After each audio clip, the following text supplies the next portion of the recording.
Halo semuanya, terima kasih sudah klik video ini. Pada video ini, Berkat Movie Recap akan membawakan film perang yang berjudul Saving Private Ryan.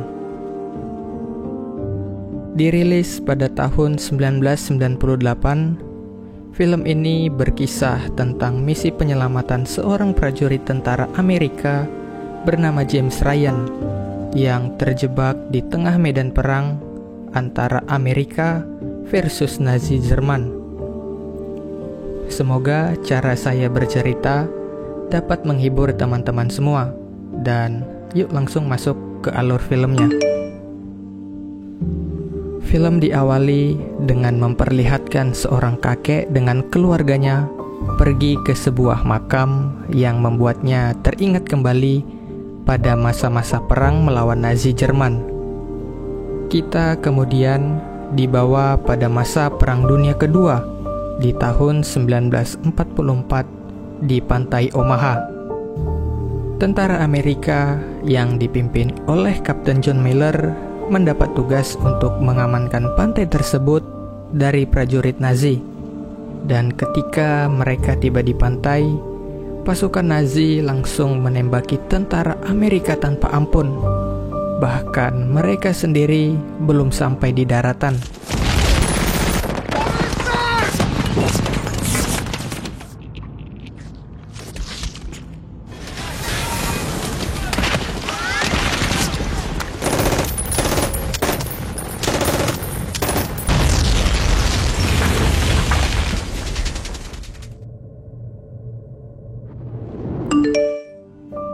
Setelah melihat begitu banyak pasukannya yang gugur, Kapten Miller pun memerintahkan pasukannya yang tersisa untuk berlindung dari tembakan tentara Nazi. Melalui tentara pengirim pesan, Kapten Miller menyampaikan kepada kamp militer jika pasukannya sudah terdesak dan tersisa beberapa orang saja bersamanya. Dengan prajurit yang tersisa, Kapten Miller mengumpulkan senjata dan amunisi, lalu menyusun strategi untuk menyerang balik tentara Nazi. Perlahan-lahan, mereka berhasil mendekati tentara Nazi dan mulai melakukan serangan balik. Jackson, si sniper dari pasukan Kapten Miller, juga berhasil melumpuhkan basis pertahanan Nazi dengan 2 tembakan saja. Dipimpin oleh Kapten Miller, pasukan itu mulai naik menembaki tentara Nazi yang mereka temui di pantai itu.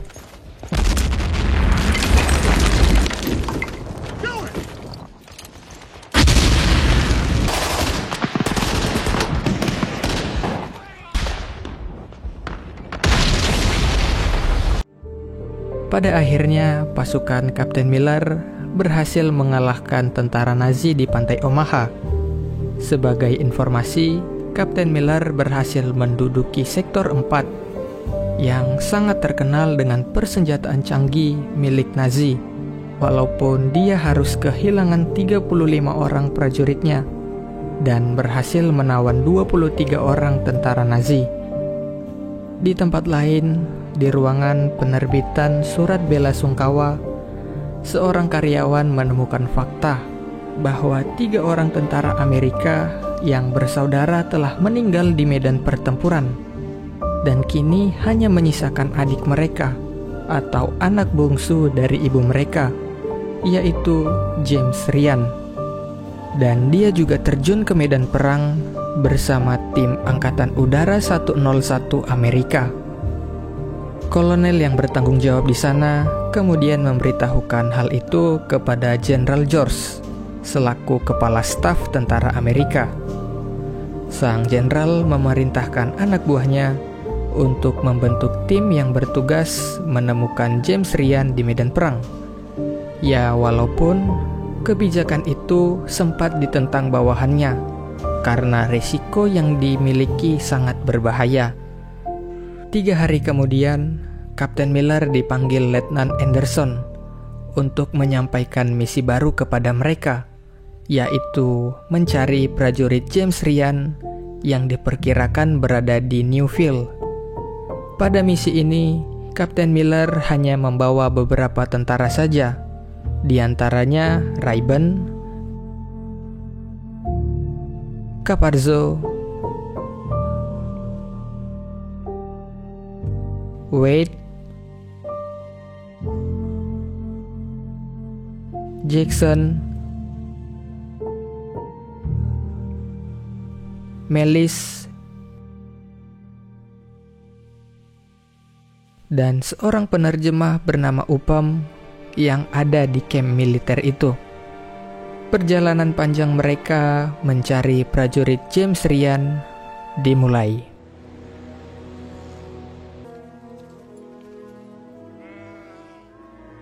I mean, where's the sense of risking the lives of the 8 of us to save one guy?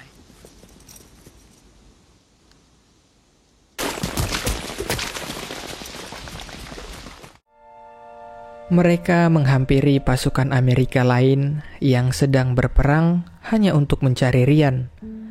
Kemudian karena mereka tidak menemukannya di sana, mereka berjalan lebih maju ke depan lagi untuk bertemu dengan pasukan lain.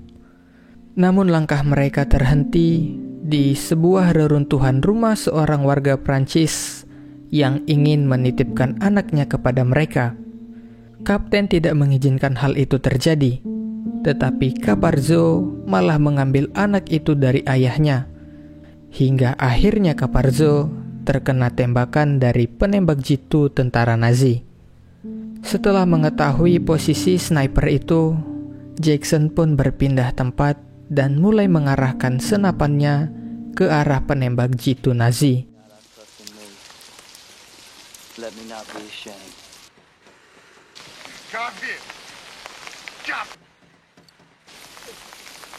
It's to my dad. Kemudian mereka pun melanjutkan perjalanan mencari prajurit Ryan di kamp tentara berikutnya. Tanpa diduga, ketika mereka beristirahat, Sersan Hill nggak sengaja menjatuhkan papan kayu ke sebuah tembok yang ternyata berisi tentara Nazi. Beruntungnya Kapten Hamill langsung menembak tentara Nazi yang berada di depan pasukan Kapten Miller. Di tempat Kapten Hamill ternyata ada seorang prajurit yang bernama Ryan juga. Tetapi sebelum Kapten Miller memberitahukan tentang identitas Ryan dengan jelas, dia sudah menyampaikan kalau saudara-saudara Ryan sudah tiada. Mereka awalnya berpikir kalau Ryan ini adalah Ryan yang mereka maksud. Namun ternyata berbeda, dan artinya mereka harus pergi lebih jauh lagi mencari Ryan sesuai petunjuk seorang prajurit yang juga berasal dari pasukan Angkatan Udara 506 Amerika. Namun karena mereka sudah berjalan cukup jauh, mereka pun memutuskan untuk beristirahat di kota itu. Setelah beristirahat, mereka kemudian melanjutkan perjalanan hingga akhirnya berhenti di kamp militer pasukan Angkatan Udara 506. Pilot dari Angkatan Udara itu memberitahukan Kapten Miller jika mereka mengalami kecelakaan karena membawa beban yang berlebihan untuk helikopternya. Dan akibatnya, 22 orang menjadi korban meninggal dunia, termasuk seorang jenderal tentara Amerika. Tidak hanya itu, pilot tersebut juga memberikan tanda pengenal milik tentara Amerika yang telah gugur untuk diperiksa prajurit Kapten Miller. Siapa tahu tanda pengenal milik Ryan ada di sana. Sedikit informasi tambahan, dulunya waktu Perang Dunia Kedua, Amerika memberikan 2 tanda pengenal pada prajuritnya. Jika prajurit tersebut meninggal, maka salah satu dari tanda pengenal tersebut akan diambil oleh kapten tim. Namun karena Kapten Miller tidak juga menemukannya, dia pun berteriak memanggil nama James Ryan, hingga membuat seorang tentara yang mungkin mengetahui tentang Ryan, lalu memanggil temannya yang lebih mengenal. Dan benar, Ryan yang dimaksud Kapten Miller sama dengan Ryan yang dikenal prajurit tersebut. Prajurit tersebut kemudian memberitahukan titik lokasi keberadaan Ryan kepada Kapten Miller. mereka harus berjalan lagi sejauh 32 km dari kota Bumfield ke kota Rimmel. Dan lebih tepatnya, Ryan mendapat misi untuk mempertahankan area jembatan kota Rimmel. Kapten Miller bersama pasukannya kemudian langsung menuju kota tersebut. Namun mereka harus melewati basis pertahanan Nazi yang dilengkapi dengan senjata mesin. Ketika mereka sedang bersiap untuk melawan, Rayburn, Jackson, dan Melis mengeluh kepada Miller karena risiko dari misi mereka tidak sebanding. Sebagai seorang atasan, Miller hanya menegaskan kepada mereka, jika mereka sudah diberikan tugas, maka mereka wajib untuk menyelesaikannya. Mau nggak mau, mereka pun melakukan penyerangan sesuai perintah Kapten Miller.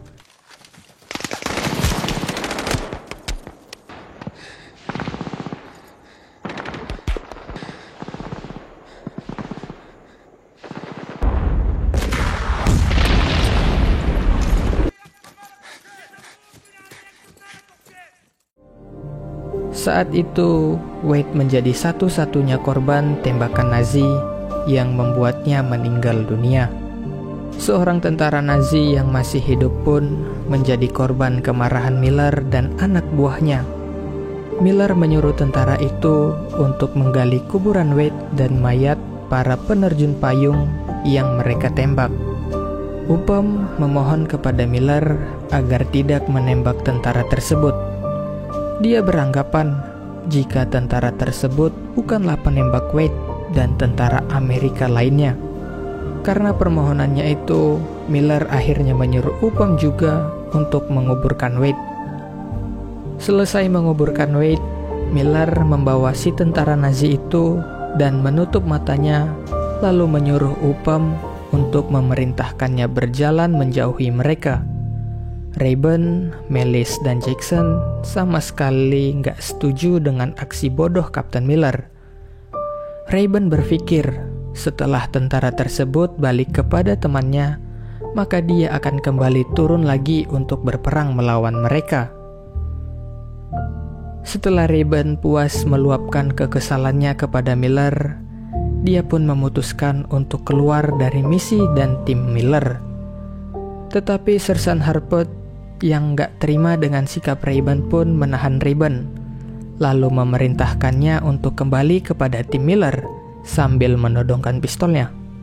Kapten Miller secara tiba-tiba bercerita tentang apa pekerjaannya sebelumnya, hingga kenapa dia sangat ingin menyelesaikan misi ini. Dia bercerita bahwa dia dulu adalah seorang guru bahasa Inggris di sebuah SMA di kota Pennsylvania. Ternyata keinginan utamanya menyelesaikan misi hanya ingin pulang ke rumah, lalu bertemu dengan istri dan anak-anaknya. Bahkan dia tidak akan melarang Rayburn untuk keluar dari timnya. Dia akan memasukkan Rayburn di laporan miliknya. Dia beranggapan setiap orang yang dia tembak akan semakin menjauhkannya dari rumah. Atau artinya, dia tidak akan kembali ke rumah lagi.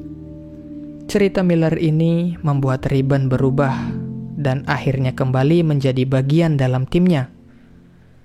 Di tengah perjalanan mereka ke kota Rimmel, mereka dikejutkan dengan sebuah tank Nazi yang melintas di dekat mereka. Namun beruntung, pasukan Amerika lainnya segera menembak tank tersebut. Mereka pun berkenalan dengan tim Amerika yang telah menembak tank tadi. Tim itu dipimpin oleh Kopral Henderson. Dan ternyata Ryan yang mereka cari ada di tim Kopral Henderson. Lalu ketika mereka tiba di pos jaga milik Kopral, Miller pun menyampaikan tujuan mereka mencari Ryan. Tetapi Ryan sama sekali tidak bersedih dengan kematian kakak-kakaknya. Bahkan dia tidak ingin dipulangkan. Rayburn yang mendengar jawaban Ryan itu pun kesal. Bagaimana tidak? Mereka telah kehilangan 2 orang teman mereka hanya untuk mencari Ryan. Dan saat Ryan sudah ketemu, malah dianya nggak mau pulang ke rumah. Kapten Miller dibuat semakin bingung dan stres akibat jawaban Ryan tadi. Tidak tahu apa yang harus dia lakukan. Jadi Sersan Horvath yang sedang bersamanya pun memberikan inisiatif untuk tinggal bersama mempertahankan jembatan itu dari gempuran tentara Nazi. Dan setelah mereka berhasil mengalahkan Nazi, mereka akan pulang bersama. Masukan Sersan Horvath ternyata diterima baik oleh Miller. Dia bersama tentara Amerika lainnya kemudian menyusun strategi dan mempersiapkan senjata serta amunisi untuk melawan tentara Nazi. Setelah selesai mempersiapkan persenjataan, mereka beristirahat sambil menunggu pasukan Nazi datang mengambil umpan mereka. Waktu itu Ryan berbicara kepada Miller tentang saudara-saudaranya. Dia ternyata sudah lupa bagaimana bentuk wajah saudaranya. Dan itulah yang menjadi alasannya tidak sedih sedikit pun setelah mendengar kabar saudaranya tadi. Kapten Miller hanya berpesan kepada Ryan untuk tidak mencoba mengingat wajah kakaknya, melainkan dia harus mencoba mengingat momen indah bersama kakaknya. Ketika Ryan mendengar jawaban Miller itu, dia pun teringat momen indah bersama kakaknya yang mungkin tidak akan dia lupakan. Di tengah waktu istirahat, mereka menyadari kalau pasukan Nazi sudah mendekati mereka. Dan Jackson yang sudah melihat pasukan Nazi kemudian menyampaikan kepada Kapten Miller kondisi musuh mereka. Miller kemudian memerintahkan pasukannya untuk bersiap di tempat yang sudah direncanakan tadi. Sedangkan Rayburn akan pergi mengumpan tentara Nazi ke jebakan mereka. Tentara Nazi dengan tank yang mendekati jebakan Kapten Miller pun lenyap seketika terkena serangan beruntun dari pasukan Kapten Miller.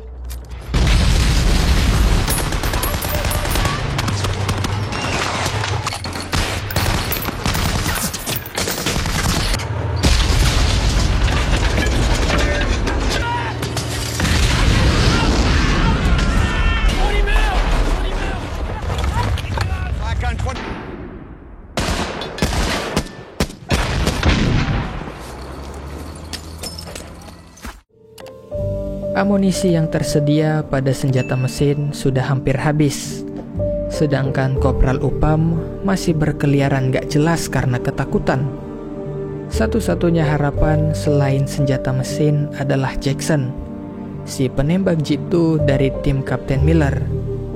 Jackson berhasil membuktikan kemampuannya dengan menghabisi tentara Nazi hanya sekali tembakan untuk satu orang.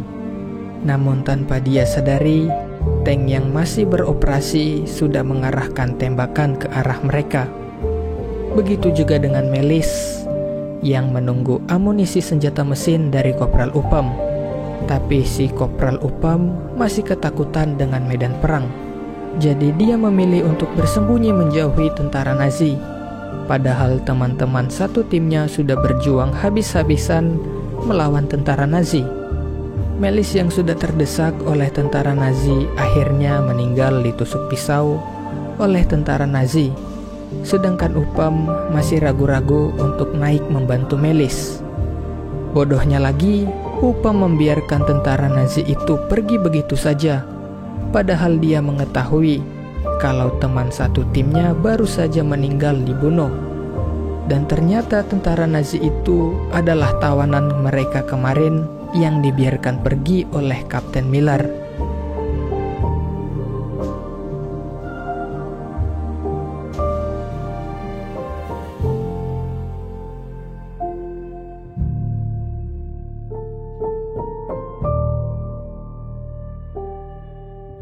Pasukan Kapten Miller mulai terdesak dan terpaksa harus mundur ke belakang jembatan karena pasukan Nazi masih memiliki satu tank yang beroperasi. Kopral Upam pun terpisah dari timnya karena dari awal dia masih terus ketakutan. Dengan persediaan senjata dan amunisi yang mereka miliki, Kapten Miller dan pasukannya mencoba mengalahkan tentara Nazi.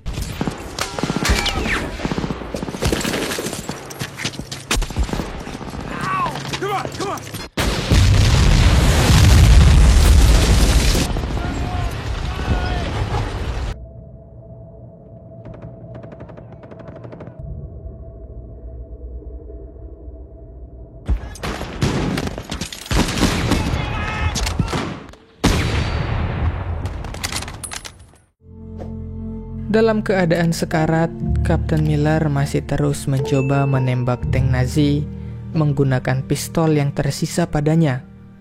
Usaha dari Kapten Miller tidak sia-sia, karena tank tersebut berhasil dia ledakkan, dibantu dengan tembakan dari pasukan udara Amerika yang baru saja tiba di lokasi itu. Kopral Upam yang sejak awal hanya bersembunyi, akhirnya keluar dan menawan tentara Nazi, lalu bahkan menembak tentara Nazi kemarin yang mereka bebaskan. Sebelum meninggal, Kapten Miller memberi pesan kepada Ryan untuk selalu mengingat momen ini, momen di mana keluarga lebih penting dari segala hal, termasuk pertempuran. Dari dalam keluarga, kita selalu merasa nyaman dengan suasana apapun yang terjadi di dalam. Dan ketika kita jauh dari keluarga, kita pasti akan rindu dengan suasananya. Pesan itu selalu diingat Ryan hingga dia sudah lanjut usia.